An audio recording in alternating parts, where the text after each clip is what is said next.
Hello and welcome to The Price of Music, brought to you by Music Ally, the show that enjoys nothing more than pondering the finances of the music industry while trying to make sense of this weird pop music landscape we live in. I'm Steve Lamack, he's Stuart Dredge. If you want an easy guide to what's going on in the music biz and how it all works and how the figures stack up, then here we are. This week, more streaming service changes and innovations, records that made number 2 in the chart, the government versus ticket touts, should venues publicise stage times, and Megadeth are going down the pub. But first, Stuart's big stat of the week. Give us a big number, Stu.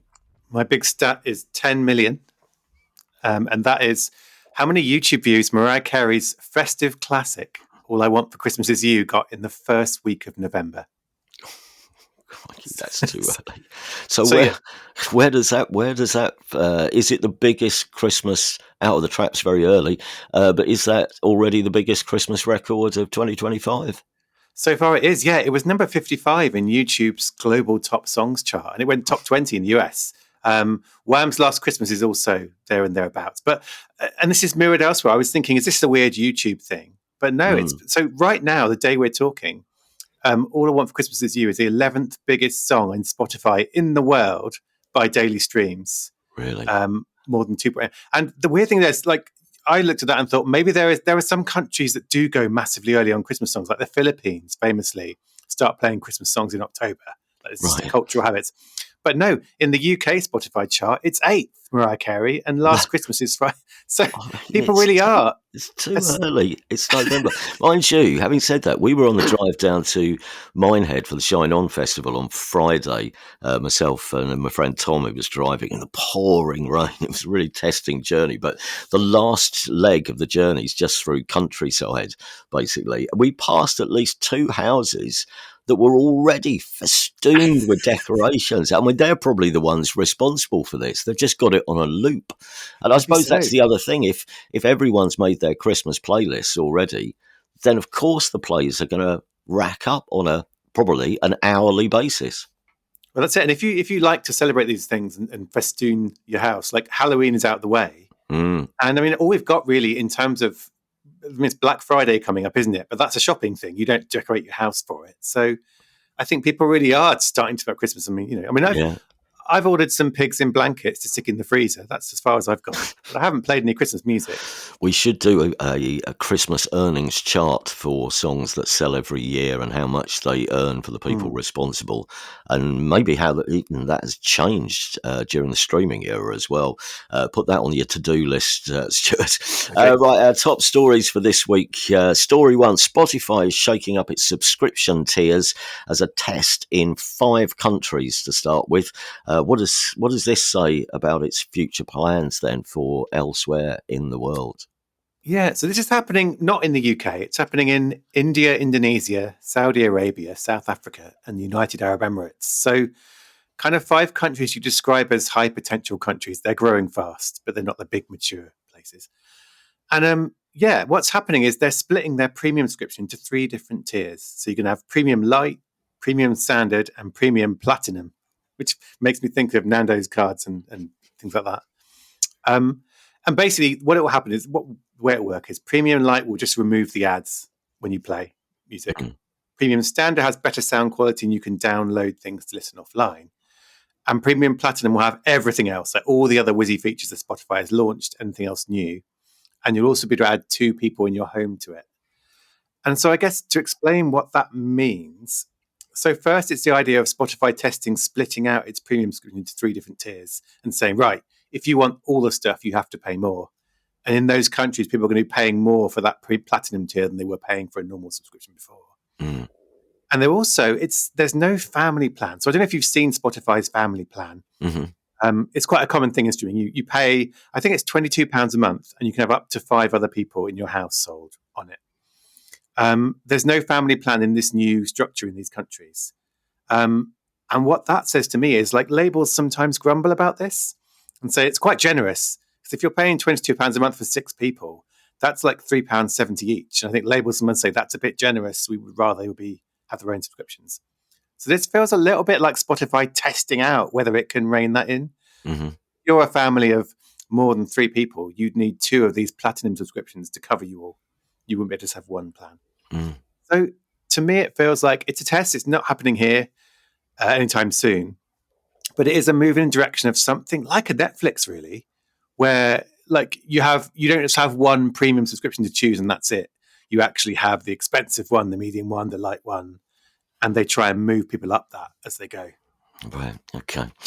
Story 2, and this is the reason, dear listeners, why we're slightly late coming to you this week, because we're recording this as we always do on Tuesday lunchtime, but the next story was embargoed until 5 o'clock on Wednesday, and unlike the Guardian, who leaked this story as early as Monday evening online, we thought we'll stick to the embargo. So this story should officially now be out there, and it is news that Labour have finally announced the conclusions of their lengthy consultation into ticket resale. This is the government's plans to tackle the touts by capping the amount of money you can resell tickets for, basically capping the markup.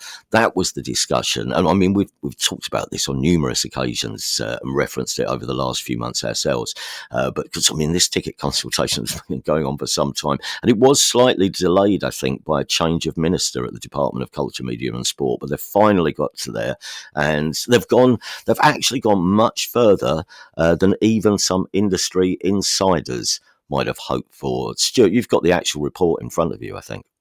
Yeah, you have. And it's so, I mean, there were reports about this in advance. It's been long trailed. And they were saying, yeah, they're probably going to put a cap on resales of up to 30%. So I guess if you bought a ticket for 100 quid, you could only sell it for 130 quid, resell it. Mm-hmm. But no, they've come out and said it's going to be illegal to resell tickets for not just music concerts, but sporting events, theatre, comedy, for anything more than the original cost. So if you buy a ticket for 100 quid, you can only resell it for 100 quid. And then wherever you resell it can put fees on top of that if they want, but those are going to be capped too, so they can't just like bump up their fees. Yeah, I mean, this is, as I say, it's probably a better result for the music industry, certainly, than maybe even some people thought, because, as you say, it started with as much as a 30% markup. And obviously the industry is saying, well, if people can still resell tickets for up to 30% more than they bought them for, that still gives the touts a living. Whereas, I think we were all thinking, well, 10%. At least 10%, would it make the touts' life worthwhile? Would they still do it? But to actually cap resale at the original face value of the ticket, I think is bolder than we thought it was going to be. Yeah, very surprising. And there's some figures in the press release, actually. They reckon that this will make resold tickets £37 cheaper on average, and they reckon it will save fans 112 million quid a year. So they've obviously been doing some crunching to figure out what this will mean. And the other thing is you won't be able to resell more tickets than you were allowed to buy in the original sale. So if someone puts a concert on sale and that you can get a maximum of 4 tickets per person, you can't then go and resell 10 tickets. Yeah. Not that you make any profit from that if you were doing it under this new system. There are one or two things which are interesting. There's we should add a couple of caveats. There may be some additional costs involved in some fees for reselling, which would go on top of the original ticket price. But I think they're going to cap those, aren't they, to make sure there isn't a loophole where you say, well, the fees are £100 for your £100 ticket.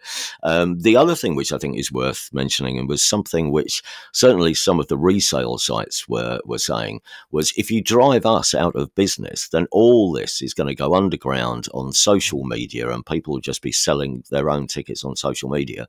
But social media platforms are also covered by this bill, I think, or by the reforms they're talking about. And it's got teeth, I think. Like I think they can be fined a certain percentage of their revenues if they're found to be allowing this to happen. And if you're a Facebook, if you're an Instagram, that's a lot of money. So there's But yeah, so it was interesting to me watching the reaction. So again, like I say, the Guardian, I don't know if they leaked it or they just had sources telling them, but they wrote a big story about this on Monday. And then Billboard covered it in the US, and they got some reaction. So I think Billboard had Live Nation, Ticketmaster's parent company, saying, we welcome this. It's a really good idea. We already use a policy in the UK with Ticketmaster, and we support this. So they're behind it. And then it had StubHub and Viagogo sort of saying, we think it's terrible. And like you say, that they were saying, this is going to drive it all underground. It's going to be really bad news. And it's a weird week. I mean, it's a bad week if you're those companies, because simultaneously, as this report came out about what the government's going to do, the competition regulator here is also opening an investigation into both companies. And it's looking at the fees they charge and whether they're properly included up front. Yeah. So as well as having this crackdown on what they can resell tickets for, they're also facing a competition investigation, which, I mean, I was writing because StubHub recently went public. It floated publicly on the stock exchange in the US. And so it's got a share price that reacts to this. And I think its share price took a hit yesterday from these two bits of news. So it is a really kind of tough thing. And I think, well, you can tell me more if I'm being right here. I feel in the music industry, there's not going to be so much sympathy for those companies. People aren't going to be crying. Yeah.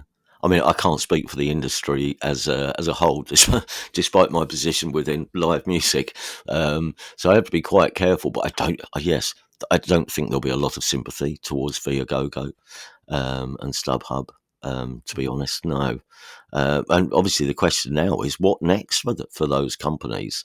Because the model has been, this is where people have been going to resell tickets for some sort of profit. Let's make the point as well. You can still resell a ticket. Yeah. So if you're a fan and you genuinely can't go to a gig that you bought the ticket for, you should be fine, but you won't be able to make a profit out of it. That's where we are. And there are platforms like we've talked about Twickets before, haven't we? That's big thing was always you can resell for face value. It's a fair thing. Can we buy shares in Twickets? Sell StubHub, Yeah. buy Twickets. There we go. And that's the financial markets covered for this week. We sorted that, yeah. But I think I think it does feel like a fan-friendly thing. And I think the question I have, I think, is there something in what those companies are saying about it going underground, and what does that mean?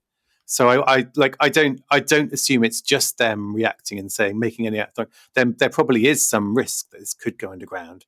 And so I'll be interested to see how the government is going to approach that, how they tackle. And I guess, what does it mean for kind of physical touting? Is physical touting going to make a little comeback with the guy around the corner from the venue going, got tickets? Because now they haven't got online competition, perhaps. So maybe there's a resurgence in the physical touting. Who knows? We shall see. Story 3 this week. There's a new record just out, and it includes a brand new track from Paul McCartney, although you won't hear him singing on the record or indeed playing any instruments on it either.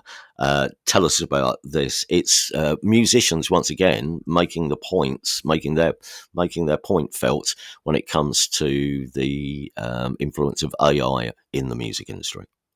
Yeah. Well, do you remember earlier this year we talked about this album? It was called "Is This What You Want?" or "Is This What We Want?" That's and it was. Is this the one which had the silent Kate Bush track on it, or somebody mic'd up a studio where Kate Bush had been recording, but wasn't there at the time, and it's just ambient sound of Kate Bush's recording studio? Or was that a fever dream I've just had? No, that was it. And do you remember actually the thing you said at the time was there was this album. It's basically, like you say, it's recordings of empty recording studios and empty concert venues. And the idea is, if the government relaxes copyright rules for AI companies, this is what you end up with: no musicians recording in studios and playing gigs.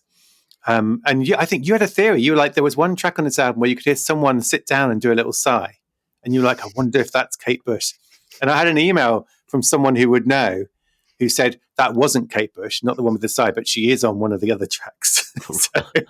So now it's coming out on vinyl. So 28 quid, but you get this bonus track from Paul McCartney, which, I mean, I hope he's there. I hope it's not just like his studio with no one in it. I hope he was like sitting in the corner, I don't know, maybe just humming under his breath, humming the frog chorus sort of gently. But he's been actually one of the biggest stars to be advocating for this issue, hasn't he? I'd say him and Bjorn Ulvaeus from ABBA have been the real at the head of artists saying, please don't let AI companies just scrape all our stuff without paying us or asking our permission. And the backdrop to this is that so the government was sort of mulling the possibility of, we might relax this and, we need to help AI companies because AI is the future, blah, blah, blah. And then it then U-turned and said, we're not going to do that thing that you're worried about. But it hasn't said what it is going to do. It hasn't said how it's going to approach this whole area. So I think this is why the album is coming out. This is why the campaign is still going, because it hasn't gone away as a threat. And my favorite thing was there was a press release for this final album. And it's a guy called Paul Sanders from the State 51 Conspiracy. They're releasing the album. And he gave this quote, and the quote ended with explaining that what happens to the sales of this album. Well, all profits go to help musicians, he said, which is what our politicians should be doing instead of sucking up to tech bros. So there's some good singers as part. But yeah, so yeah. Very concise. Any other business? I know you wanted to mention a new Squeeze album, which is a new Squeeze album, but it's all old songs, really old songs, I believe. Yeah, I just like this because, you must have seen so many press releases for new albums and they can wash over you a bit. But this one, so the album's called Trixies and it's Squeeze's first album of like new music in 8 years. But the songs were all written by the two main members, Chris Difford and Glenn Tilbrook, when they were 16. So when they were 16, before Squeeze had taken off, they wrote this concept album set in a fictional nightclub, which for 16-year-olds, you've got to say is pretty ambitious. And what they said was, and there's a quote saying, these were songs we just didn't have enough musical experience to record properly. So they'd written them, but they couldn't do them justice. And now they can, and they're going back to it, which, I don't know, it reminded me that you will know this more than I do, I think, but the new Pulp album that came out, I'm fairly sure at least one of the tracks was written like 28 years ago. Yeah, and they came back to it. It's quite. I mean, you'll find this happens quite often. Is that bands? Yeah. Radiohead will talk about this, won't they? They'll leave an idea behind and revisit it. A lot of bands find songs which they write and they just cannot finish because they can't quite. They don't know what it is. They can't finally put it into shape to make a song out of it. And so a lot of songs just get sort of left behind because either they don't fit or they were just too awkward a piece to be able to complete properly. So I'm sure there's probably other. I mean, I'm not sure other artists have got entire concept albums lying around under their bed. Folders full of old lyrics. Most 16-year-olds' concept albums would be definitely not worth hearing. Yeah, that is also true. I had a thought about this, and I'm worried that it will be very offensive to musicians, and I want you to stop me if it is before I get cancelled. Okay, all right. But I feel like the stereotypical journey of a musician is, you think as they get older, their freshest, hungriest songwriting happens when they're young at the start of their career, and for a lot of musicians, it kind of gradually gets they're writing the same stuff they always have, or that's the perspective. Is that they get their songwriting gets less original as they get older, but their musical proficiency increases. You get better at playing music, but your songs maybe you're writing about being on a tour bus in a hotel and no one cares. And like a lot of bands, even that I love, as they got older, their songs became less interesting. And I mean, Mark of a great. It can be true, but then there's certainly you will write raw, energetic, interesting, economical songs when you start because you don't have the ability possibly to do anything else. But I think it depends. It's all about the ideas, isn't it? Sometimes a bit more experience and a bit more proficiency with your instruments leads to more interesting music down the line. True. Though I think it's all to do with whether you're reinventing yourselves or it's a band is, or an artist is, really hungry at the start. Not necessarily at their best at the start, though. I don't think. Some people's debut albums are the best thing they're ever going to do, and they should stop. Other people's aren't. That's it. And I was thinking, obviously, the great songwriters are the ones that buck that rule completely. They evolve and they get better and better and deeper and richer. But it did make me think there is something here. If you're a musician, I'm not saying this is about Squeeze either, because I think they're examples of songwriters who've constantly evolved. But if you are in that point where you're thinking, I'm not sure about my new songs, or I'm having a writer's blank, but then going back to that stuff you wrote when you were young and saying, well, I might revisit this. Well, gee, we haven't heard the album yet, Squeeze. Can we come back to live music just for a second? Because this is an interesting debate which was sparked originally by an article on the Drowned in Sound website. It was written by Emma Wilkes, who was basically saying, why don't more venues publicise stage times? And do you find it annoying or at least unhelpful when they don't? Because according to a Music Fans Voice survey earlier this year, 44% of people who responded to it said they would go to more gigs if they had better advance information of stage times, and sometimes more importantly, when's it going to end? When's the gig going to end? Just tell us. And it goes on to sort of, and it lays out reasons why some venues don't advertise the stage times, and that sort of boils down to fans only arriving for the headliner. So not seeing the support band, so the support band loses out, and there's anecdotal evidence to suggest that might be true. And obviously, and I think it's in some cases it's just part of a gang of mates going out. They go to the pub first, then they'll wait, and if they find out the headliner's on at 9:15, we'll turn up at 9 o'clock, or 5 to 9, go to the bar, watch the band. So there is that to consider, which obviously if people turn up later, this is what concerns venues and promoters. If people are turning up later, they're also not spending money at the bar of the venue, which puts some cash in the till of the venue. And that's something we'll come back to in a second. But to balance this out, the piece quotes the band Los Campesinos. I think it's Gareth from Los Campesinos, who is saying that they always publicise their stage times themselves because they've been in the position of being a fan and not knowing when a band was on, and it's just so much harder to plan your nights. And in some cases, there's a lot of risk involved, isn't there? Thinking, well, I'll go to that gig, but I don't know when it ends, and if it ends late, I'll have to leave early, or because I won't be able to get the last bus, or I'll just have to miss the last bus and walk home. But if I have to leave early, that's sort of a waste of money, so I won't bother going at all, and in which case that's a ticket sale lost. But yeah, Gareth from Lost Camp said, he was saying he thinks as well, people will buy more tickets in advance if they've got the information in advance. So when the tickets go on sale, and the first band's on at 8 and the headliners are on at 9, is there? I don't know if this is true, but he's making the case that people will then go, well, I'm definitely going to that gig, so I would definitely buy a ticket. Which as we know, the real killer for venues at the moment, one of the things that is a problem for venues, if people don't buy tickets in advance, then it becomes a real gamble for the promoter, because if you haven't sold enough tickets in advance, to pay your overheads, do you just hope that people turn up on the night, or B, you pull the gig? So anything to help people's confidence in buying tickets in advance. I don't know. I mean, that's the basis of the article. It's a very good article, actually. I don't know if you've got any thoughts on this, Stu. Yeah, well, I was going to say, you said Damon Wilkes, wasn't it? Right? It was a balanced article. It wasn't like coming out on one side or trying to make clickbaity stuff. It was like, here are the reasons, and here's what it says. I mean, do you know, one thing it made me think was me and you are probably the worst people to kind of make big assumptions here, because I think we both love music. We both would want to go and see the support bands. Yeah, we're not normal. We're not normal. We'd like to think that everyone is the same, and I think one of the things that came out of this is everyone is not the same. People don't. Because it made me think, if I go to a bigger gig, like I'd say theatre and above, I actively will try and have a drink in the pub beforehand rather than in the bar, because the prices can be so eye-watering. But if I went to a gig in a small venue, I do have that sense of I want to go and drink in the bar because of what we've talked about. I understand the economics. It's really important if I buy a couple of pints there for them to.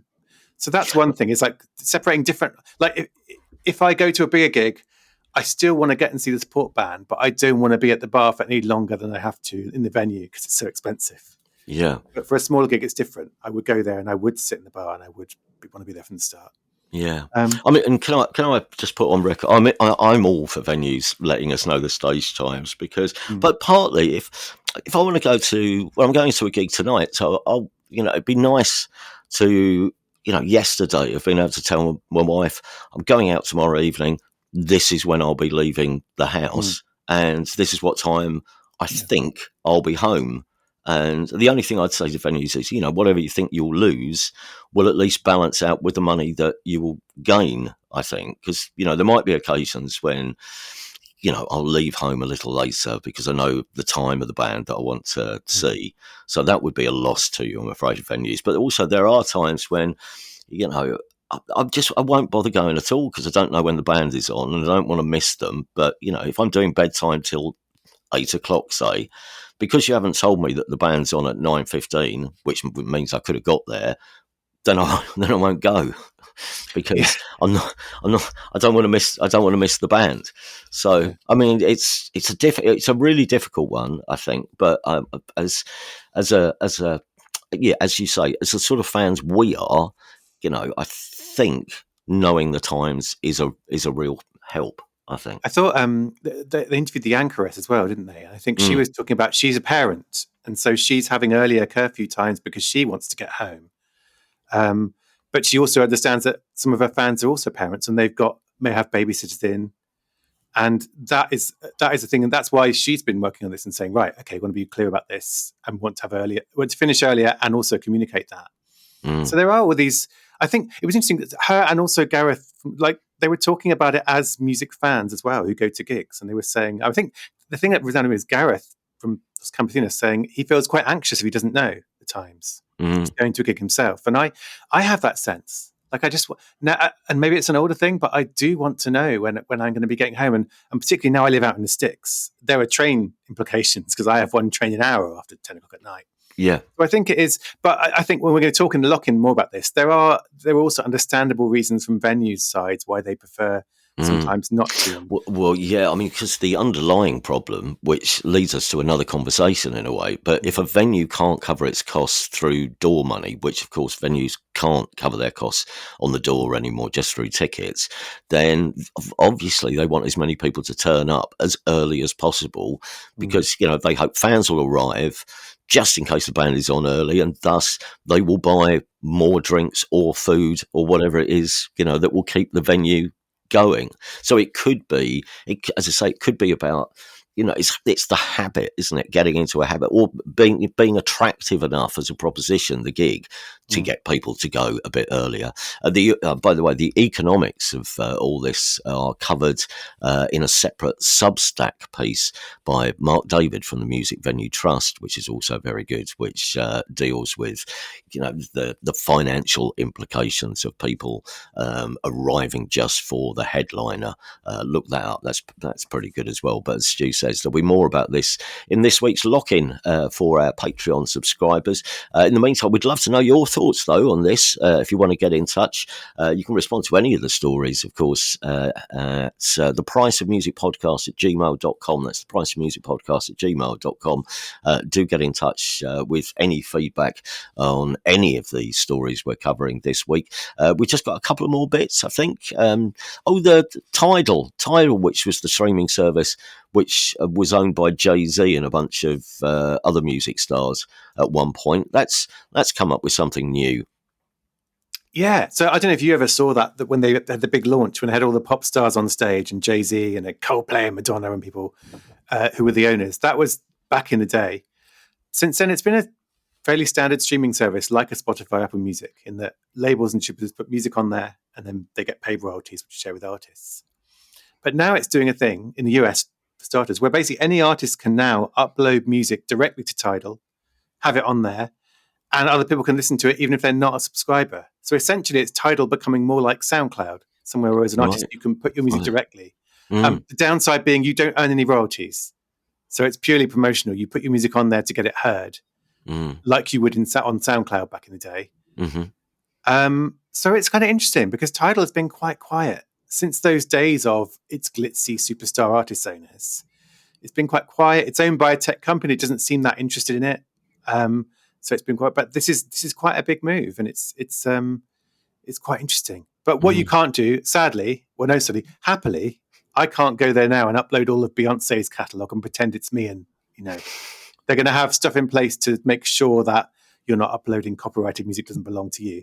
Right. But Okay. it is Tidal trying to become a SoundCloud where new artists will try and get themselves heard. So we'll have to see how it goes.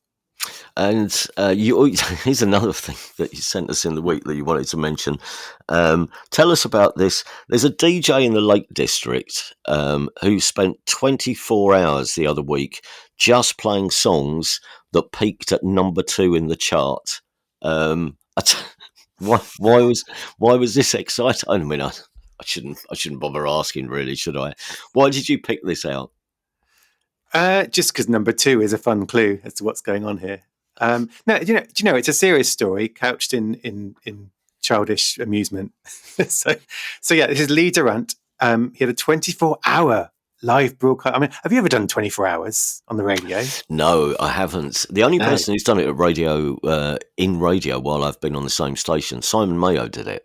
Did he? Because poor old Simon had to depth for me on one of the evening sessions, so I wasn't on air that night because obviously he's going to do the 24 hours on air.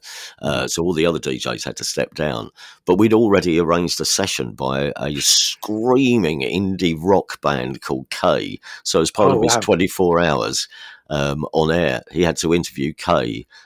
And I imagine poor Simon enduring the 3 tracks that they played in session for him. But no, I've never done it. 24 hours. Anyway, didn't he use the 24 hours just to play runners up? Yes, and the whole thing. So this is about what's happening in the Lake District, the environmental storage, where it gets serious, because it's about sewage being spilled illegally into rivers and lakes. So number 2 is floating past as you go for your swim, essentially. Right. So that was a theme. There's a great quote as well. Another quote from press release here. It says, "What's more shocking, Fairy Tale of New York never making it to Christmas number 1, or United Utilities dumping sewage into Windermere and paying themselves huge dividends," is what he said. So it's a protest about what's happening with water companies. But it's a good, even if there wasn't this environmental tiring, it's a good theme because, there are some there's famously lots of good songs in there. I was looking, the official charts company have got this list of every song that only peaked at number 2. Like a page to scroll down for hours. And it's like, it goes from Hound Dog by Elvis Presley, God Only Knows, Beach Boys, God Save the Queen, Oliver's Army, Amp Music, Take On Me. And then through my era, Supergrass, All Right, Pulp, Misshapes, Wonderwall, famously. Didn't Radio 2 do a poll not so long ago, in conjunction, I think, with the official charts company, to find the nation's favourite runner-up, the best record that only went to number 2? And what was that? Was that Vienna? Oh God, was it? By Ultravox. Did that? I think it might have been Vienna by Ultravox. Let's say it is for now. Let's just start this legend here, even if it's false. Don't let the facts get in the way. But I'm pretty sure it was Vienna by Ultravox, and the official charts company said we will make it an honorary number 1 because it's the most popular record that's ended up at number 2 in the history of pop. So something kept it off number 1 that's kind of like, that was number 1 over Vienna. I'm looking it up now, aren't I? Yeah. Oh, well, because I just thought that was your thinking face. It was that's my Googling face. Oh, no, it was Shut Up Your Face by Joe Dolce, kept it off number 1. So a novelty song kept it. Right, okay. Yeah. Well done, Lee, in the Lake District, anyway, for making a very salient point through pop music. And finally, for this week, Metal Legends I had to take a deep breath to get through this. Metal Legends Megadeth are releasing their final album in January, but they have just released something else, their own beer. And it's on sale in that most metal of retailers, Tesco. Have you got any more on this particular story? I haven't got any more because I've drunk it all. So. Oh, you've got a can. They actually sent you a can of. No, I went to Tesco's and bought a can. Right, strict ethics here. That's right.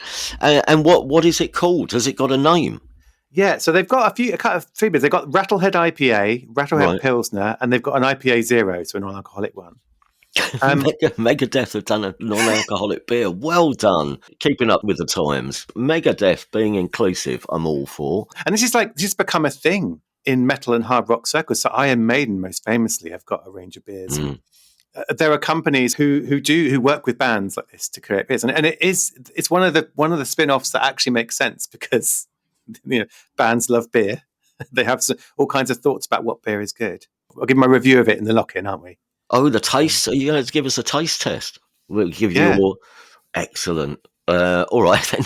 Well, that's quite a good plug for the fact that straight after this for our super fans via Patreon, if you sign up, you get 15, 20 minutes more of us, me and him, chatting about music and money. That's for super fans who have signed up at patreon.com, the price of music. Patreon.com, the price of music. Thank you very much for listening, and of course, course, if you are enjoying what we're trying to do, please do spread the word, tell your friends, leave us a review online. That's always good. If you'd like to ask us any questions, just drop us a line. It's the same email address I mentioned earlier on in the program. But anything you don't understand about how the industry works, any advice or guidance you'd like from us, the professionals, it's the price of music podcast at gmail.com. The price of music podcast at gmail.com. We'll be back next Wednesday. Till then, ta-ra.